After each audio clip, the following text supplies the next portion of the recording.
الحمد لله رب العالمين والعاقبة للمتقين والصلاة والسلام على سيد الأنبياء والمرسلين أما بعد فأعوذ بالله السميع العليم من الشيطان الرجيم بسم الله الرحمن الرحيم قال الله تبارك وتعالى في الكلام المجيد وما أفاء الله على رسوله منهم فما أوجفتم عليه من خيل ولا ركاب ولكن الله يسلط رسله على من يشاء والله على كل شيء قدير آمنت بالله صدق الله مولانا العظيم وبلغنا رسوله النبي الكريم الأمين ونحن على ذلك لمن الشاهدين والشاكرين إن الله وملائكته يصلون على النبي يا أيها الذين آمنوا صلوا عليه وسلموا تسليما الصلاة والسلام عليك يا سيدي يا رسول الله وعلى آلك وصحبك يا سيدي يا حبيب الله الصلاة والسلام عليك يا سيدي يا نبي الله وعلى آلك وصحبك يا إمام الأنبياء والمرسلين حمد و صلاۃ کے بعد حاضرین و سامعین محترم السلام علیکم ورحمۃ اللہ۔ گزشتہ سے پیوستہ باغ فدق اور مال فہ کے حوالے سے ہماری گفتگو کا آج دوسرا اور آخری حصہ ہے۔ پچھلے جمعۃ المبارک میں ہم نے پڑھنے اور سمجھنے کی کوشش کی کہ مال فہ کیا ہے قرآن کی روشنی میں۔ سورہ حشر 28واں پارہ ہم نے پڑھا، سنا اور سمجھا کہ مال فدق کیا ہے، مال فہ کیا ہے۔ اس کا خلاصہ یہ ہے کہ مال غنیمت تو وہ ہوتا ہے جو جنگ جیتنے کی وجہ سے، جنگ جیت کر اللہ کی راہ میں جہاد کر کے مسلمانوں کے ہاتھ کفار کا سامان، کفار کا زر، کفار کے آلات حرب، تلواریں، تیر، نیزے، پھالے اور جو کچھ بھی ہو وہ مسلمانوں کے لیے اللہ نے جائز قرار دیا، اس کو مال غنیمت کہا جاتا ہے۔ مال غنیمت جہاد کرنے کے بعد حاصل ہوتا ہے، اور مال فہ وہ ہوتا ہے کہ جہاد کیے بغیر، گھوڑے دوڑائے بغیر اور تلواریں چلائے بغیر اللہ اپنے محبوب کو جو مال، جو زمینیں، جو باغ، جو رقبہ، جو کچھ بھی عطا فرمائے اس کو مال فہ کہا جاتا ہے۔ امام ابو بکر الجساس رحمۃ اللہ علیہ احکام القرآن میں لکھتے ہیں وَكَانَ يُنْفِقُ عَلَىٰ أَهْلِهِ نَفَقَةً سَنَةٍ وَمَا بَقِيَ جَعَلَهُ فِي الْقُرَانِ وَالسِّلَاحِ عِدَّةً فِي سَبِيلِ اللَّهِ، کہ جب مال فہ، باغ فدق کے اموال، خیبر کے اموال، بنو نذیر کے اموال، بنو قریظہ کے اموال اور قرینہ کے اموال جب یہ آ جاتے، غلہ کھجوریں اکٹھی ہو جاتی، تو امام الانبیاء صلی اللہ تعالی علیہ وسلم چونکہ اس مال کے ایک طرح سے سربراہ ریاست اور رسول ہونے کے ناطے اللہ نے آپ کو عطا فرما دیا، فرمایا یہ اللہ کا اور اس کے رسول کا ہے، تو اللہ کا حصہ میں نے عرض کر دیا مسجدوں کے لیے، خانہ کعبہ کے لیے۔ اور پھر امام جساس لکھتے ہیں کہ وَكَانَ يُنْفِقُ عَلَىٰ أَهْلِهِ نَفَقَةَ سَنَةٍ، اسی غلہ اور مال کھجوروں میں سے امام الانبیاء صلی اللہ علیہ وسلم اپنے گھر والوں کے لیے، ازواج مطہرات کے لیے، اہل بیت اطہار کے لیے اور 5 تن پاک کے لیے ہے جی پورے سال کا غلہ نکال لیتے، اور جو باقی بچ رہتا وما باقیہ جعلہ فی القرائی والسلاحی قدتا فی سبیل اللہ، وہ بقیہ مال اللہ کی راہ میں خرچ کر دیا جاتا، جنگ کے لیے خرچ کر دیا جاتا، ہتھیاروں کے لیے اس کو سنبھال دیا جاتا، یعنی ایک طرح سے وہ بیت المال کے اندر جمع ہو جاتا، اور جیسے جیسے جس طرح ضرورت پڑتی جاتی اس مال میں سے خرچ کیا جاتا۔ حضرات محترم، یہاں پر جو بات سمجھنے والی ہے اور جو لوگ بیان کرتے ہیں، اب وہ اصل موضوع جو ہمارا باغ فتق ہے، مال فیض صرف باغ فتق تو نہیں ہے نا، لوگوں نے تو بس باغ فتق کی رٹ لگا لی، حالانکہ وہ پورا مال فیض ہے جس میں فتق بھی شامل ہے۔ اب قصہ یہ بتایا جاتا ہے، سنایا جاتا ہے، اور بخاری میں حدیث پاک بھی ہے کہ جب نبی پاک صلی اللہ علیہ وسلم کا وصال پر ملال ہو گیا تو سیدہ کائنات لخت جگر مصطفیٰ حضرت سیدہ فاطمہ الزہرا رضی اللہ تعالی عنہا، آپ کے قلب اطہر میں بھی خیال آیا، اور روایات کا میں خلاصہ عرض کر رہا ہوں، محض بی بی زہرا پاک کے قلب اطہر میں خیال نہیں آیا بلکہ ازواج مطہرات کے دل میں بھی خیال آیا کہ چونکہ یہ مال حضور امام الانبیاء صلی اللہ علیہ وسلم کے تصرف قبضہ میں رہتا، لہذا حضور علیہ السلام کے دنیا سے جانے کے بعد ان کے ذہن مبارک میں یہ خیال آ گیا کہ یہ مال بطور وراثت ہمیں ترکہ ملے گا، ہم اس کے وارث ہوں گے، اس مال کے، باغ فتق کے یا مال فیض کے۔ تو ایک لمحہ کے لیے سیدہ کائنات کے قلب اطہر میں بھی خیال آیا، خیال آنا کوئی خطا والی بات نہیں ہے، میں یہاں پر سمجھانا یہ چاہتا ہوں کہ جو اس معاملے میں عرض کرتا چلوں، آپ کے قلب اطہر میں خیال آیا، ایک روایت یہ ہے کہ آپ نے قاصد بھیجا، کس کے پاس؟ خلیفۃ المسلمین حضرت سیدنا ابو بکر صدیق رضی اللہ تعالیٰ عنہ کے پاس، یا قاصد بھیجا یا خود چل کر تشریف لے گئی، دونوں روایات موجود ہیں۔ جانا اور سوال کرنا یہ تو روایات میں ہے، سوال کیا کیا سیدنا ابو بکر صدیق رضی اللہ تعالیٰ عنہ سے کہ چونکہ وہ مال میرے بابا جان کا ہے، اور ازواج مطہرات کے قلب اطہر میں بھی خیال آیا کہ وہ مال ہمارے سرتاج امام الانبیاء ہمارے شوہر محترم کا ہے، لہذا ازواج ہونے کے ناطے ہم بھی وارث ہیں، اور سیدہ کائنات کے قلب اطہر میں خیال آیا اولاد ہونے کے ناطے میں وارث ہوں۔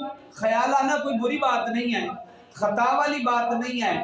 روایات میں آیا، بخاری میں ہے کہ ازواج مطہرات نے حضرت ام المومنین سیدہ عائشہ رضی اللہ تعالی عنہا کے علاوہ حضرت عثمان غنی رضی اللہ تعالیٰ عنہ کو فرمایا کہ تم جاؤ اور خلیفۃ المسلمین حضرت ابو بکر صدیق رضی اللہ تعالیٰ عنہ سے جا کر کہو کہ وہ مال جو ہمارا ترکہ ہے ہمیں دے دیا جائے۔ تو اس موقع پر ازواج مطہرات میں سے امام الانبیاء کی محبوبہ بیوی اور ابو بکر رضی اللہ تعالیٰ عنہ کی بیٹی ام المومنین سیدہ عائشہ صدیقہ رضی اللہ تعالیٰ عنہا نے ان کو حدیث مبارکہ سنا دی۔ کیا سنایا؟ فرمایا، حضور نے فرمایا ہے لا نورث ما ترکنا صدقۃ، فرمایا حضور نے فرمایا ہم انبیاء کی وراثت نہیں ہوتی، ہمارا مال وراثت کی طرح تقسیم نہیں ہوتا، بلکہ ہم جو کچھ چھوڑتے ہیں وہ امت کے لیے صدقہ ہوتا ہے۔ جب ام المومنین سیدہ عائشہ رضی اللہ تعالیٰ عنہا نے ازواج مطہرات کو یہ حدیث سنا دی، انہوں نے اپنا خیال ترک کر دیا، عثمان غنی کو نہیں بھیجا کہ ٹھیک ہے یہ حضور کی حدیث ہے، چونکہ ان کے سامنے حضور کی حدیث آ گئی، اپنا سر تسلیم خم کر لیا۔ یہ بنتا ہے نا، اپنا سر تسلیم خم کر لیا۔ چونکہ سیدہ کائنات سیدہ فاطمہ الزہرا سلام اللہ علیہا تک یہ حدیث مبارکہ نہیں پہنچی، لہذا وہ تشریف لے گئی حضرت ابوبکر صدیق رضی اللہ تعالیٰ عنہ کے پاس، اور ان سے جا کر یہی فتح کا مطالبہ کیا، وراثت کا مطالبہ کیا۔ تو جناب صدیق اکبر نے بڑی محبت، بڑے ادب، بڑے اخلاص اور بڑے ادب کے دائرے میں رہ کے عرض کیا، یہی حدیث سنا دی، یہی حدیث سنا دی۔ فرمایا کہ آپ کے بابا جان میرے آقا امام الانبیاء صلی اللہ علیہ وسلم نے ارشاد فرمایا ہے، لا نورث ما ترکنا صدقۃ، کہ ہم انبیاء کی وراثت نہیں ہوتی، ہمارا مال صدقہ ہوتا ہے۔ لہذا سیدہ کائنات نے یہ حدیث سن لی، اب واپس تشریف لے آئی، بات ختم ہو گئی۔ یہاں پر جو واقعہ گھڑا جاتا ہے اور جو گمراہ کیا جاتا ہے، اب آپ اندازہ کریں، واقعہ اس طرح بیان کیا جاتا ہے کہ بیان کرتے ہیں سیدہ کائنات کی شان، لیکن وہ سیدہ کائنات کی شان نہیں ہے۔ کیا کہتے ہیں؟ بی بی دربار میں گئی، جی سمجھ آ رہی ہے؟ کوئی نہیں آ رہی ہے؟ خلیفے کول گئی، خلیفے کول باغ فتح منگیا، دربار سے گئیاں، لوگ بیٹھے سن کرسیاں تے خلیفہ بھی کرسی تے بیٹھا ہے سی، تے انہیں کہا میں نہیں دینا، اے مال اے ساڈا مال ہے، واپس چلے جاؤ۔ بی بی روندی ہوئی آ گئی، بی بی دنیا دے مال واسطے روندی گئی، نہیں ہو سکتا، یہ سیدہ کائنات کی شان نہیں ہے۔ یہ واقعہ گڑا جاتا ہے۔ اب مجھے بتائیے کون سا دربار؟ میں سوال کر رہا ہوں، معصومانہ سوال ہے، کون سا دربار ہے یار؟ خلیفہ کس دربار میں بیٹھتا ہے؟ ابو بکر صدیق رضی اللہ تعالیٰ عنہ۔ وہ کون سا دربار تھا؟ ارے وہ کوئی دربار نہیں ہے، وہ مسجد نبوی ہے، جہاں پر حضرت ابو بکر صدیق رضی اللہ تعالیٰ عنہ بیٹھے ہوتے ہیں۔ اور مسجد نبوی سیدہ کائنات کے گھر سے کتنی دور ہے؟ اتنا تو مدینہ ہے جتنا آج مسجد نبوی ہے، یہ ریاض الجنہ ہے، اتنی مسجد ہے ساری۔ تو بات سن کر واپس آ گئی۔ اب اور جو کہانیاں بناتے ہیں وہ میری زبان زیب نہیں دیتی کہ میں بیان کروں، سناؤں۔ حقائق یہ ہیں کہ سیدہ کائنات نے سن لیا، اپنے بابا جان کی بات کو مان لیا، حدیث کو سن لیا اور مان لیا، اور واپس تشریف لے آئیں۔ اچھا، اب بخاری میں بعض روایات ایسی ہیں کہ جن میں امام زوری جو روایت لے کر آئے ہیں اس میں فغاطبت و حجرت یہ دو لفظ آ گئے کہ بی بی ناراض ہو گئی اور ابو بکر کو چھوڑ دیا، اور وصال تک ابو بکر سے کلام نہیں کیا۔ کیوں؟ مجھے مال نہیں دیا، مجھے میرا ترکہ نہیں دیا۔ یار ایسی بات نہ کرو جس سے سیدہ کائنات کی شان میں کوئی حرف آئے۔ ایک طرف ایکسٹریم یہ ہے کہ لوگ کہتے ہیں کہ حق نہیں دیا گیا، مال نہیں دیا، صدق نہیں دیا، صدق کھا گئے، مال کھا گئے۔ مجھے یہ بتاؤ، کیا ابو بکر صدیق رضی اللہ تعالیٰ عنہ نے باغ فتح میں جا کر کوئی اپنی کوٹھی بنا لی تھی، کوئی جائیداد بنا لی تھی؟ نہ نہ نہ، کچھ بھی نہیں بنایا۔ دربار والی کہانی بھی جھوٹی، کرسیوں پر بیٹھنے والی کہانی بھی جھوٹی، اور پھر واپسی پر جو قصہ گھڑا وہ بھی جھوٹا۔ اصل بات یہ ہے، اب جو فغاطبت و حجرت کے لفظ آئے ہیں وہ سیدہ ام المومنین عائشہ صدیقہ رضی اللہ تعالیٰ عنہ کے لفظ نہیں ہیں، وہ امام زوری کا اپنا ادراج ہے، وہ اپنی ان کی سوچ ہے کہ شاید ایسا ہو گیا، شاید بی بی ناراض ہو گئی۔ نہ بی بی ناراض نہیں ہوئی۔ یہ کیسے ہو سکتا ہے کہ سیدہ کائنات اپنے بابا جان سے پیار کرتی ہیں اور بابا جان کی حدیث سن کر وہ ناراض ہو جائیں؟ ایسی بات نہیں ہے۔ آپ واپس تشریف لے آئیں۔ حضرت سیدنا ابو بکر صدیق رضی اللہ تعالیٰ عنہ کے قلب اطہر میں خیال گزرا کہ اچھا اب لوگ دوسری طرف دفاع کرنے والے، اگر وہ، میں بڑے احتیاط کے ساتھ جملے استعمال کروں گا، میں آپ کی توجہ چاہوں گا، جو یہ کہتے ہیں نعوذ باللہ کہ بی بی خطا پر تھی، حق مانگنے چلی گئی، وہ خطا پر ہے جو یہ کہتا ہے، اور جو یہ کہے کہ ابوبکر صدیق نے مال نہیں دیا، حق غصب کر دیا، وہ بھی خطا پر ہے، وہ بھی خطا پر ہے، وہ بھی بے ادب ہے، یہ بھی بے ادب ہے، بادب وہ ہے جو سیدہ کائنات کی شان کو بھی مانے اور ابوبکر صدیق کی شان کو بھی مانے۔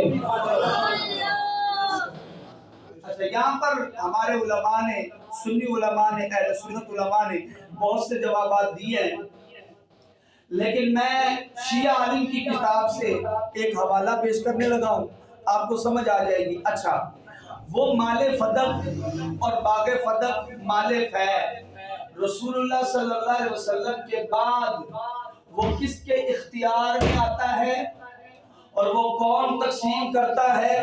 میں حدیث میں روایت پیش کرنے لگا ہوں فیض قاشانی کی، اور روایت کرنے والے کوئی عام بندہ نہیں ہے، صادق آل محمد امام جعفر صادق رضی اللہ تعالیٰ عنہ، وہ فرماتے ہیں الانفال کل ما اخذ من دار الحرب بغیر قتال وکل ارض جلالها عنها بغیر قتال وسماها الفقهاء فیئا وهي للرسول ولمن قام مقامه بعده ولمن مقام مقامه بعده۔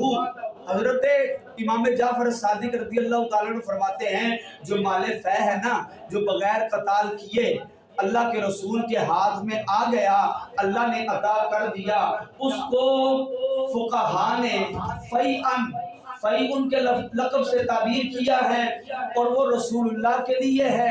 آگے سنیے ذرا، امام جعفر صادق رضی اللہ تعالیٰ عنہ فرماتے ہیں وَلِمَنْ قَامَ مَقَامَهُ بَعْدَهُ، اور وہ مال فے رسول اللہ کے بعد رسول اللہ کے خلیفہ کے پاس آیا ہے، رسول اللہ کے خلیفہ کے پاس آیا ہے۔ اور مزے کی بات بتاؤں، اس مال فے کی تقسیم اور اس کو بانٹنے کے لیے مقرر کس کو کیا؟ حضرت ابوبکر صدیق رضی اللہ تعالیٰ عنہ نے، یعنی مال تو آ جاتا، رکھ دیا جاتا، اہل بیت نبوت کے لیے بھی نکال لیا جاتا، بانٹ بھی دیا جاتا۔ یہ تقسیم کنندہ کون ہے؟ مولا علی المرتضی ہے۔ آپ بولے نہیں ہیں یار، بہت بڑی بات میں نے کر دی ہے۔ وہ تقسیم کنندہ حضرت مولا علی المرتضی شیر خدا رضی اللہ تعالیٰ عنہ ہیں۔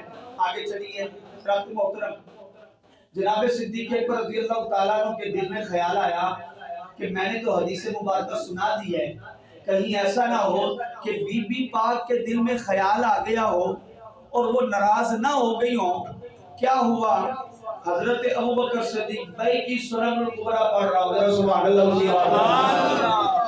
سنن الکبریٰ سے روایت پیش کر رہا ہوں۔ حضرت سیدنا ابوبکر صدیق رضی اللہ تعالیٰ عنہ سیدہ کائنات حضرت فاطمہ الزہرا رضی اللہ تعالیٰ عنہ کے در دولت پر آ گئے، حاضر ہو گئے، اندر آنے کی اجازت چاہی، مولا علی نے دروازہ کھولا اور اندر گئے۔ حضرت سیدہ کائنات سیدہ فاطمہ الزہرا رضی اللہ تعالیٰ عنہا سے پوچھا کہ ابوبکر آئے ہیں، کیا میں اندر آنے دوں؟ تو انہوں نے کہا تسی راضی ہو تو میں بھی راضی ہوں۔ پنجابی کے جملے کہنے پہلے، اگر آپ راضی ہیں تو میں بھی راضی ہوں، تشریف لے آئیں، آ جائیں۔ جناب سیدنا ابوبکر صدیق رضی اللہ تعالیٰ عنہ اندر آ گئے۔ سنن الکبریٰ پڑھ رہا ہوں۔ قال ابو بکر واللہ ما ترکت الدار والمال والاهل والعشيرة الا ابتغاء مرضات الله ورسوله ومرضاتكم اهل البيت. حضرت ابوبکر صدیق رضی اللہ تعالیٰ عنہ ہاتھ جوڑ کرنا بی بی پاک سیدہ زہرا حضرت سیدہ کائنات فاطمہ الزہرا رضی اللہ تعالیٰ عنہ سے کہنے لگے قال ابو بکر واللہ اللہ دی قسمیں ما ترکت دارا اسی اپنے گھر چھڈ آئے اپنا وطن چھڈ آئے والمالا اپنا مال چھوڑ آئے والاہلا اپنے گھر والے چھوڑ آئے والعشیرتا اپنے اہل و عیال اور اپنے رشتہ دار چھوڑ آئے کس لیے الا ابتغاء مرضات اللہ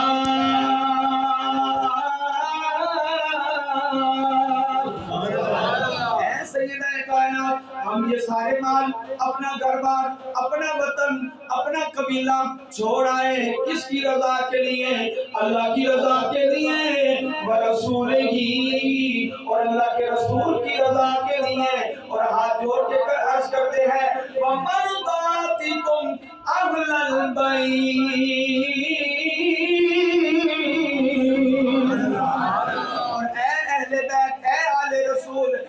سیدہ کائنات ہم نے اپنا مال اپنا گھر بار اپنا وطن چھوڑ دیا اپنا قبیلہ چھوڑ دیا اللہ کی رضا کے لیے اللہ کے رسول کی رضا کے لیے اور اے آل نبی آپ کی رضا کے لیے آپ کی رضا کے لیے چھوڑ آئے ہیں سب کچھ چھوڑ آئے ہیں ہم آپ کا مال غصب کرنے والے نہیں ہیں جیسے حضور صلی اللہ علیہ وسلم اپنے زمانے میں تقسیم کیا کرتے تھے ابو بکر عہد کرتا ہے وعدہ کرتا ہے کہ جیسے رسول اللہ مال تقسیم کیا کرتے اسی طرح میں مال تقسیم کرتا رہوں گا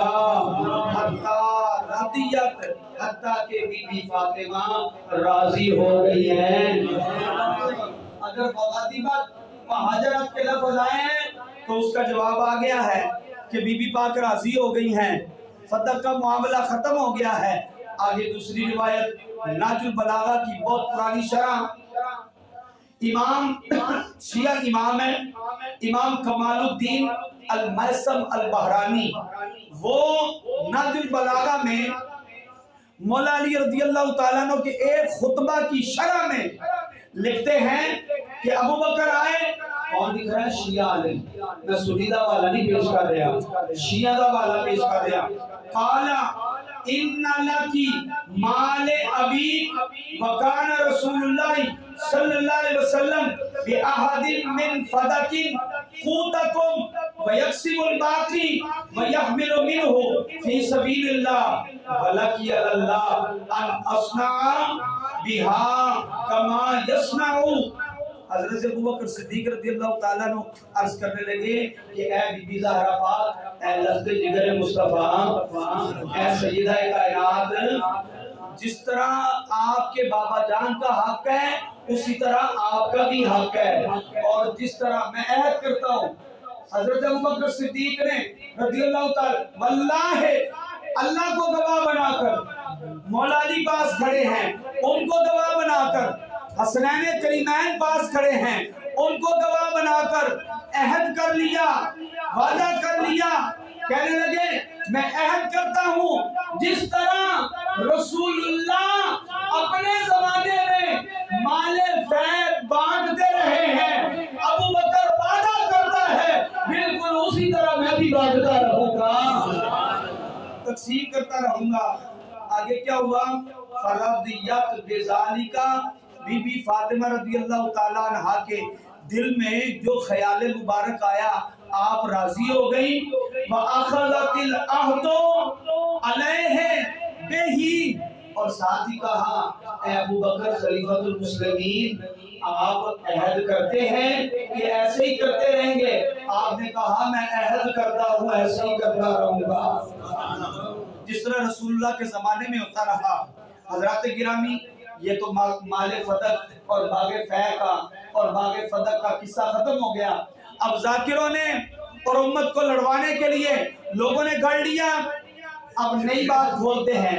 وہ کیا کھولتے ہیں کہ یہ جو حدیث مبارکہ ہے کون سی کہ حضور نے فرمایا کہ ہم انبیاء کا ترکہ نہیں ہوتا، وراثت نہیں ہوتی، ہم جو مال چھوڑتے ہیں وہ امت کے لیے صدقہ ہوتا ہے۔ وہ کہتے ہیں اے تے ابو بکر صدیق نے اپنے کولے ہی کڑ لی سی حدیث، سرکار کو نہیں سنی، درجہ سے زیادہ راوی ہیں اس حدیث مبارکہ کے، اور میں ایک روایت امام جعفر صادق کی پیش کرنے لگا ہوں، وہ بھی اس حدیث مبارکہ کے راوی ہیں، اور یہ بھی شیعہ کی کتاب ہے۔ کتاب کا نام سنیے، بصائر الدرجات فی فضائل آل محمد صلی اللہ علیہ وسلم، اور لکھنے والا ابو جعفر محمد بن حسن، اور کب لکھی گئی ہے؟ 290 ہجری میں۔ لوگ پڑھے تو بات ہے نا یار، اپنے مسلک کی کتاب نہیں پڑھی تو پھر کیا پڑھا؟ وہ کیا لکھتے ہیں؟ حضرت سیدنا امام جعفر صادق رضی اللہ تعالیٰ عنہ سے طویل حدیث روایت ہے، میں ساری پڑھ کر سنانے لگا ہوں، آپ کا سیدھا مدینہ بنانے لگا ہوں۔ آپ سبحان اللہ کی آواز بلند کریں۔ عن ابی عبداللہ عن ابیہ قال قال رسول اللہ صلی اللہ علیہ وسلم من سلک طریقا یطلب فیہ علما سلک اللہ تعالی عز وجل به طریقا الى الجنة وإن الملائکة لتضع أجنحتها لطالب العلم لذنبه وإنه ليستغفر من في السماء ومن في الأرض حتى الحوت في البحر وفضل العالم على العابد كفضل القمر على سائر النجوم ليلة البدر وإن العلماء ورثة الأنبياء وإن الأنبياء لم تورث دينارا ولا درهما ولكن ورثوا العلم فمن أخذ بشيء بحظ غافل أو كما قال۔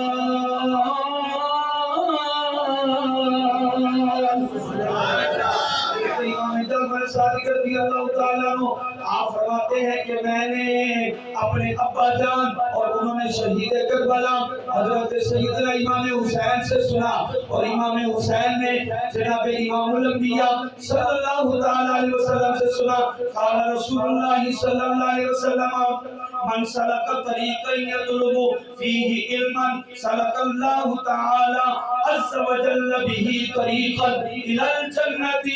فرمایا رسول اللہ نے جو علم کے راستے پر نکل آتا ہے، جو طالب علم علم حاصل کرنے کے لیے، دین پڑھنے کے لیے، دین سیکھنے کے لیے راستے میں نکل پڑتا ہے، اللہ تعالیٰ اس کے لیے جنت کا راستہ آسان کر دیتا ہے۔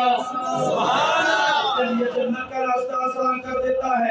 وَإِنَّ الْمَلَائِكَةَ لَتَضَعُ أَجْنِحَتَهَا لِطَالِبِ الْعِلْمِ بِذَنبِهِ، اور جو طالب علم اللہ کے راستے میں نکل پڑتا ہے، دین پڑھنے کے لیے نکل پڑتا ہے، اللہ کے نوری فرشتے اس کے پاؤں کے نیچے اپنے پروں کو بچھا دیتے ہیں۔ وَإِنَّهُ لَيَسْتَغْفِرُ مَنْ فِي السَّمَاءِ وَمَنْ فِي الْأَرْضِ حَتَّى الْحُوتِ فِي الْبَحْرِ، زمین و آسمان کی ساری مخلوقات اس کے لیے، طالب علم کے لیے، عالم دین کے لیے، حافظ قرآن کے لیے، قاری قرآن کے لیے، جو دین سیکھنے کے لیے چل پڑا ہے، زمین و آسمان کی ساری مخلوقات اس کے لیے استغفار کرتی ہیں، حتیٰ کہ سمندر کی مچھلیاں بھی اس کے لیے دعائیں استغفار کرتی رہتی ہیں۔ اگلا جملہ وَفَضْلِ الْعَالِمِ عَلَى الْعَابِدِ كَفَضْلِ الْقَمَرِ عَلَى سَائِرِ النُّجُومِ لَيْلَةَ الْبَدْرِ۔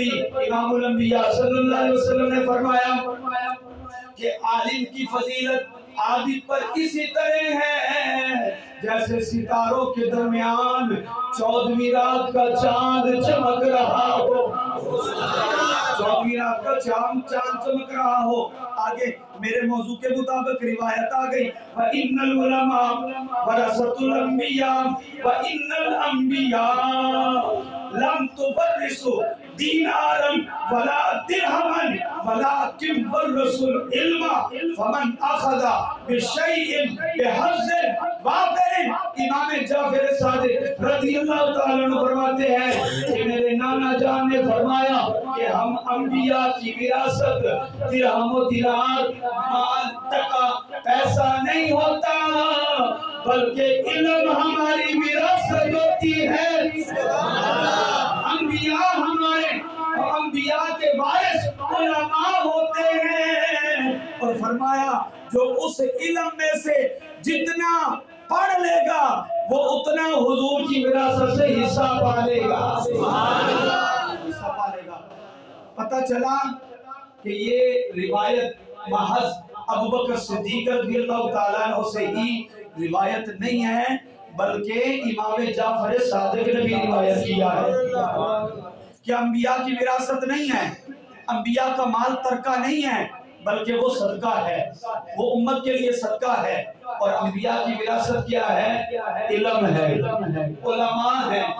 انبیاء کے وارث اور بولو یاد رہا علماء ہے۔ حضرات محترم، جو لوگ بی بی سیدہ زہرا سلام اللہ علیہا کو مال فہ کے لیے باغ فدق کے لیے جانا، پھر سوال کرنا، پھر روتے رہنا کہ ہمیں مال نہیں ملا، باغ فدق نہیں ملا، وہ بی بی زہرا کی شان جانتے ہی نہیں ہیں۔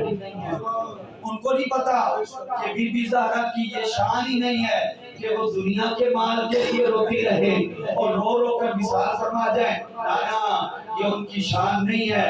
بی بی زہرا کریمہ تو جنت کی اللہ تبارک و تعالیٰ نے نسائے جنت کی سردار بنا دیا ہے، اور ان کے بچوں کو جنت کے جوانوں کا سردار بنایا ہے۔ بی بی زہرا پاک مال فدق کے لیے نہیں روتی رہی، بلکہ ان کا عالم تو یہ ہے، ان کا عالم تو یہ ہے۔ اگلی روایت سنو ذرا، آپ کا سینہ مدینہ بن جائے گا۔ رسائی کڑا دو یار، تکبیر،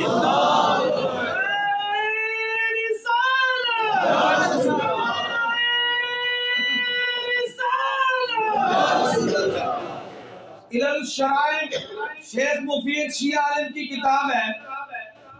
اس میں لکھتے ہیں کہ امام زین العابدین فرماتے ہیں میں نے حضرت سیدہ فاطمہ صغریٰ رضی اللہ تعالیٰ عنہ سے سنا، اور انہوں نے حضرت امام حسین سے سنا، اور حضرت امام حسین رضی اللہ تعالیٰ عنہ نے حضرت امام حسن مجتبیٰ سے سنا۔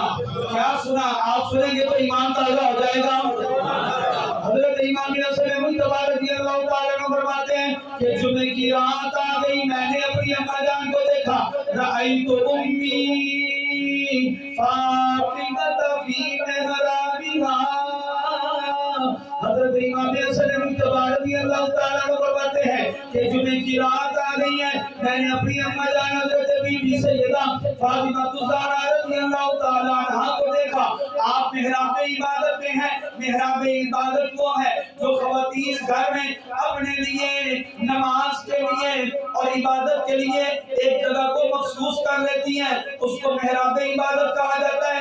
امام حسن مجتبیٰ کہتے ہیں کہ میں نے سنا سمیعتھا تدعو للمؤمنین والمؤمنات وتسميهم تكثر الدعاء إليهم لا تدعو لنفسها لم تدعيني لنفسك كما تدعينا لنفسي لغيرك الجار سنتا۔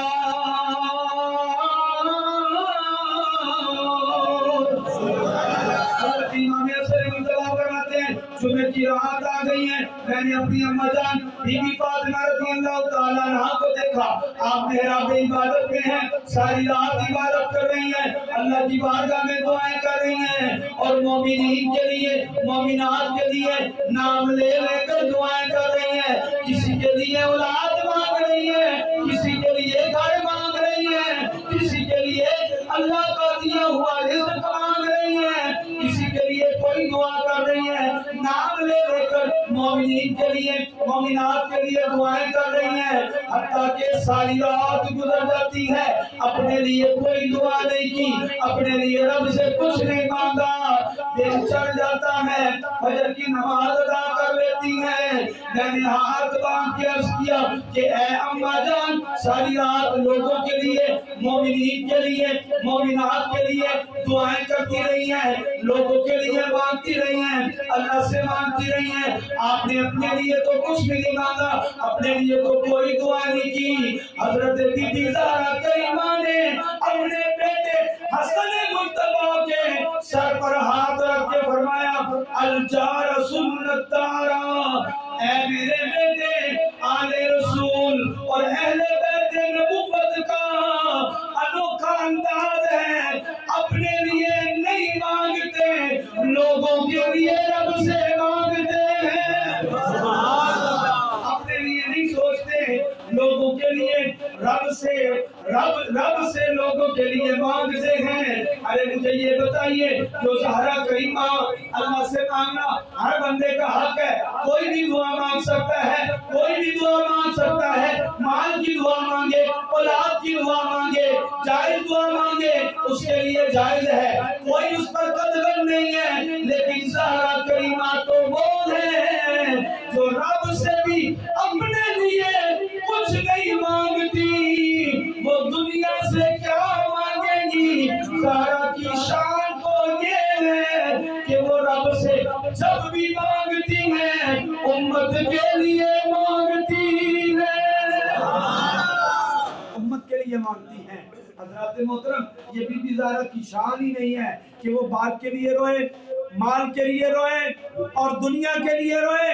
حضور نے تربیت یہ ایسی نہیں فرمائی ہے، حضور نے تو تربیت یہ فرمائی ہے اپنے لیے خدا سے بھی مانگا نہ کچھ کبھی،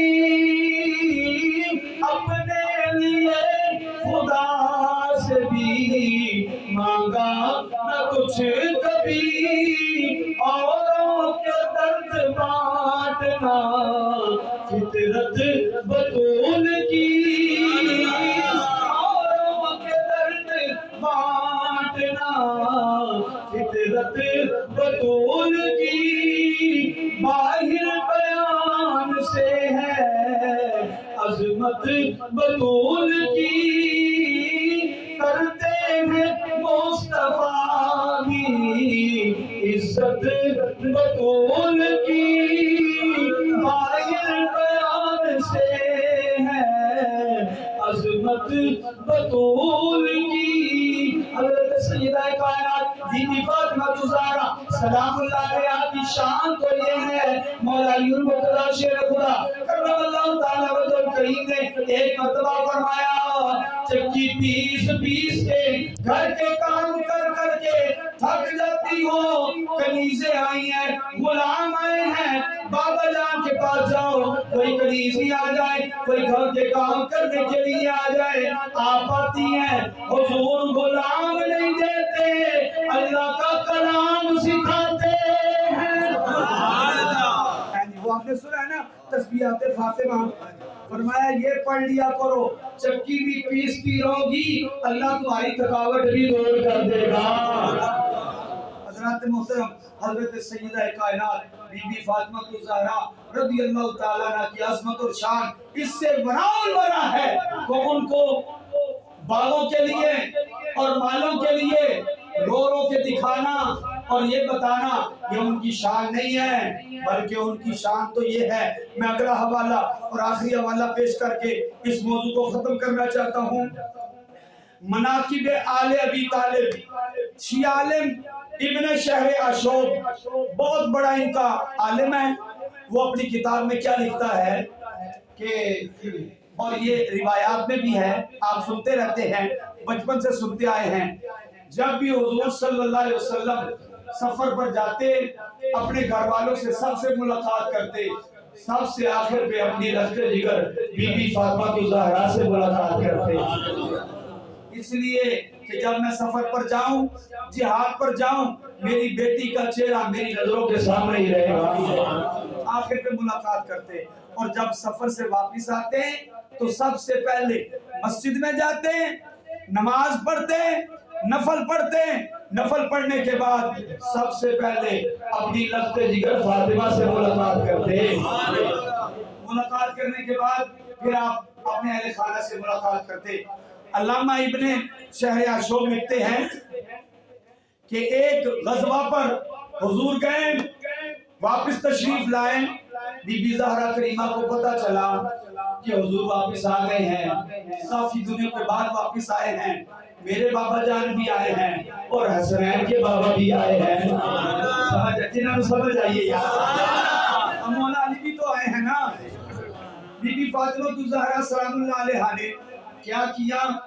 آپ کے پاس خیبر کی قیمتی چادریں تھی، ان چادروں کا پردہ بنایا اور اپنے دروازے پر لٹکا دیا کہ میرے بابا جان آئیں گے اور دیکھ کر خوش ہوں گے۔ ہیں جی، خوبصورت چادر لٹکا دی، پردہ بنا کر لٹکا دیا، اور آپ انتظار کرنے لگی۔ اتنے میں حضور آ گئے۔ جب حضور صلی اللہ علیہ وسلم واپس آئے، مسجد شریف میں گئے، نفل پڑھے، سب سے پہلے کس سے ملاقات کرنی ہے؟ اپنی بیٹی سے نہ، اپنی بیٹی سے ملاقات کرنی ہے۔ جب آپ سیدہ کائنات کے گھر پر آئے، آپ نے دیکھا کہ گھر کے دروازے پر وہ قیمتی چادر کا پردہ لٹکا ہوا ہے، کسائے خیبری کا پردہ لٹکا ہوا ہے۔ حضور واپس ہو جاتے ہیں، آپ صلی اللہ علیہ وسلم کے چہرے اقدس پر ناگواری کا اظہار ہے۔ آپ مسجد میں چلے جاتے ہیں اور منبر پر تشریف فرما ہو جاتے ہیں۔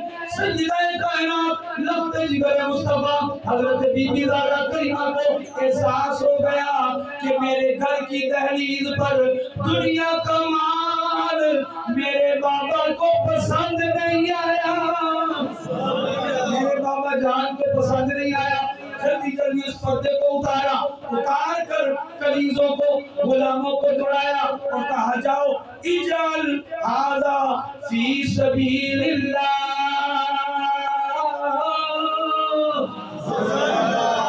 فرمایا جاؤ یہ پردہ میرے بابا جان کو دے آؤ اور ان سے کہیں کہ جی میں حاضر، میں نوکر، میں خادم، میں نوکر جناب، جاؤ یہ میرے بابا جان کو دے آؤ اور ان سے کہیں کہ اس کو اللہ کی راہ میں صدقہ کر دے، یہ کسی غریب کی بیٹی کا کپڑا بن جائے گا، اس کا مال بن جائے گا۔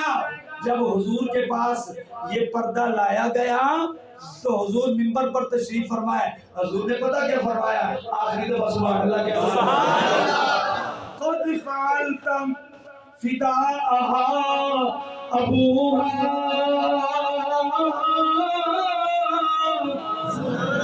فاطمہ کے اس عمل کو دیکھ کر حضور نے فرمایا فاطمہ کا بابا فاطمہ پر صدقے، فاطمہ کا بابا فاطمہ پر صدقے، اور میری فاطمہ نے وہی کیا ہے جو آل محمد کے لیے بہتر ہے۔ ان کی نظر میں تو دنیا کا یہ عالم ہے اور تم باغوں کے لیے رلا رہے ہو، فدق کے لیے رلا رہے ہو۔ اللہ کریم ہمیں حقائق کو سمجھنے کی توفیق عطا فرمائے۔ اگلا جمعہ معراج کی تیاری ہوگی۔